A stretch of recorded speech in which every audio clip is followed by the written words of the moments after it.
Hello and good morning, everybody. Today I'm going to be presenting about our topic of the week, which is fake news. So we're going to start off by asking a question, which is why have we lost faith?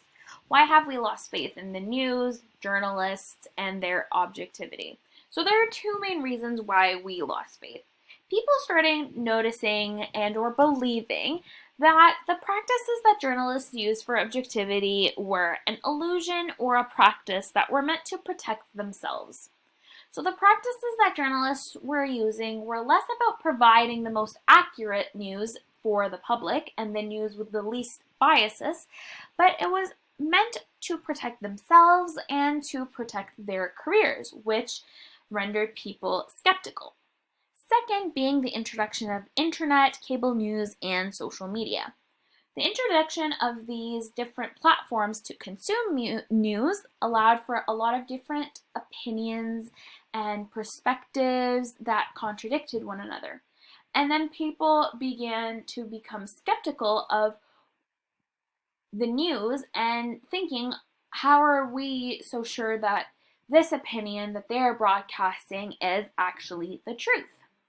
So these are the two main opinions as to why people became really skeptical. Before I dive into an example about fake news, I wanted to talk a little bit about artificial intelligence and why it suggests fake news to us and why people continue to believe in fake news. So we have to notice that the artificial intelligence that we use on a day-to-day basis know a lot about us, and they can a lot of the times anticipate and calculate what we like and what our next moves would be. So we have 6 examples here of a Google search with the prompt climate change is and 6 different Google suggestions of what this person should read about. These 6 suggestions are very different and a lot of them contradict one another. And when Google is suggesting something for you to read, in this case, it is not a function of what the truth is. While some of these searches may be true, the main reason that Google is suggesting this to you is because of the things that Google already knows about you and your interests and the place you're Googling from and the people that you surround yourself with. So we know that these artificial intelligence want to get us clicking and engaged within our social media platforms and on the internet in order to make the most money. So they suggest what they think is pertinent and important to us. We also know through an MIT study that fake news spreads 6 times faster than true news.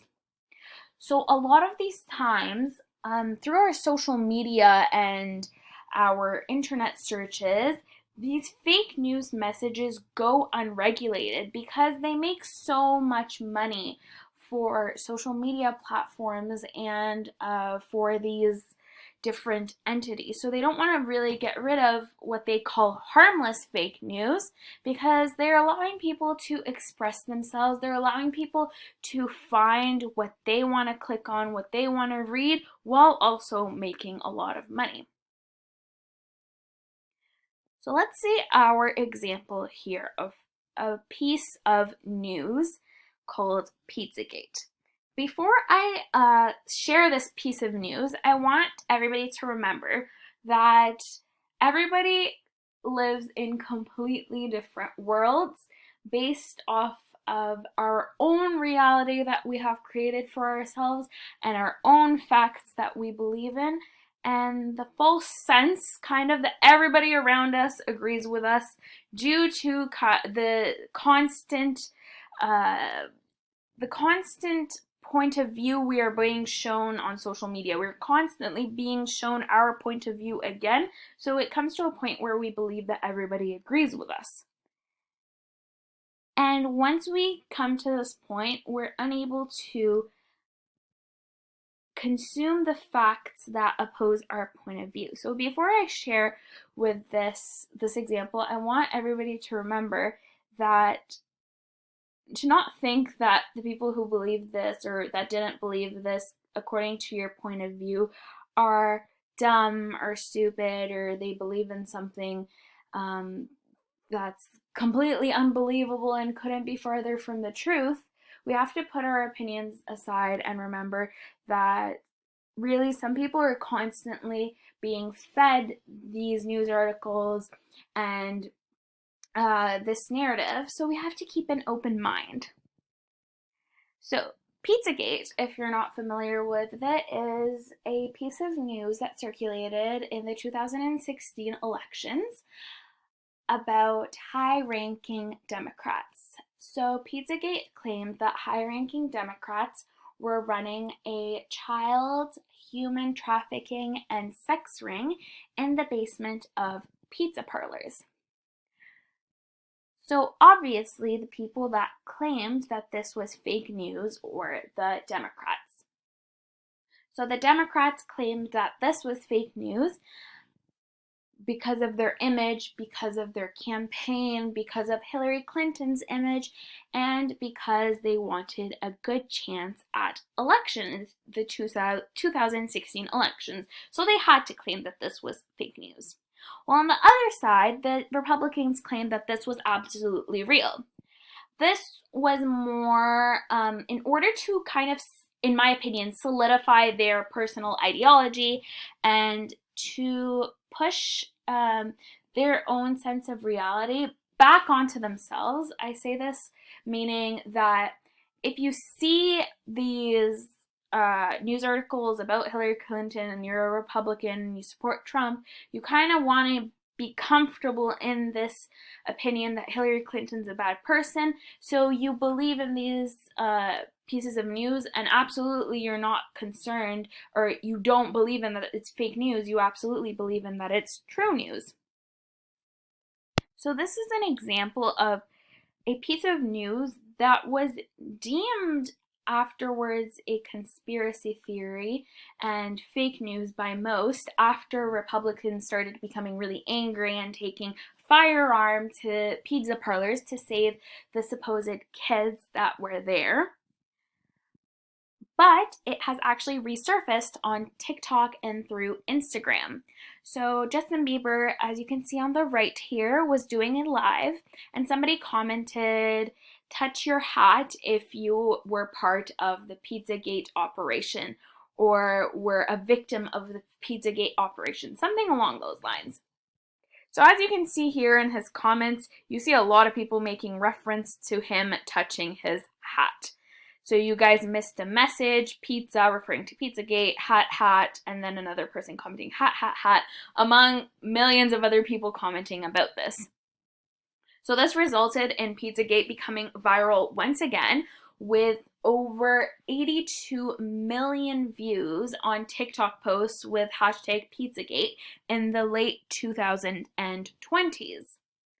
So I find this really interesting how it was deemed as fake news, yet people continued to believe it due to their own sense of reality and their own facts. And that's really what fake news does. Fake news aims to separate further an already separated group of people, whether it be in this case Republican or Democrat, or in any other case. Another really harmful example of fake news concerns the Myanmar crisis of the Rohingya Muslims genocide. I don't have a lot of time to talk about this because I'm running out of time, but a lot of experts accredit the Rohingya Muslims genocide in crisis to fake news published by Myanmar military personnel. So in Myanmar, critical thinking is something that isn't really taught along with many third world countries around the world. And they kind of take news that they see on the internet as factual and truth and could not be fake. So due to the publication of multiple articles of fake news, this actually it resulted in a real tragedy for the Rohingya Muslims And we see how fake news can really result in really, really harmful consequences. And we see fake news in our day-to-day lives everywhere. Through the coronavirus right now is one of the most popular examples I find, due to its political nature that it's taken and the fear that people have. We say various fake news, whether it be articles or WhatsApp chains being shared from person to person. So how can we combat this fake news when we see it? How can we tell what is fake and what is not? So there's really not an easy answer here, but I think one of the most important things that we can do is to use our 5 W's that we've learned since grade school. Who, what, where, when, and why. And ask critical thinking about the news that we are seeing. We ask who wrote it, what are their qualifications? We can ask what does the article talk about? Do they explore one side, two sides, multiple sides? And what is the article of the headline of the article versus the article itself? Because a lot of the time we have headlines that are misleading in order to sell. We have to ask where. So where did we find this article? Did we find it on social media? Because social media, we have to remember, is not news. Did we find it on an opinion blog, or did we find it from a credible source? We have to ask when. When was the article published? When was the article repurposed or updated, if it was? And most importantly, I think we have to ask why. Why was this article or this information or this news published? What is its purpose? Why is it there? Is it to inform? Is it to sell? Is it to entertain? Is it to persuade? Is it to fearmonger? And kind of after asking why, we have to ask who benefits from this. So through our critical thinking and asking questions, as well as fact checking, and in my opinion, exploring opinions that oppose our own, I think we can have a good idea of what is completely fake and what is real or fits in. I don't want to say fits in with our own reality, because it can fit in with our own reality and be fake, but kind of, aligns logically with the world that surrounds us. So that's my 2 cents about fake news, and please take it with a grain of salt, as these are my own opinions with my own facts that I have formed over time in my own reality. But thank you so much for listening, and remember to always check your news. Thank you.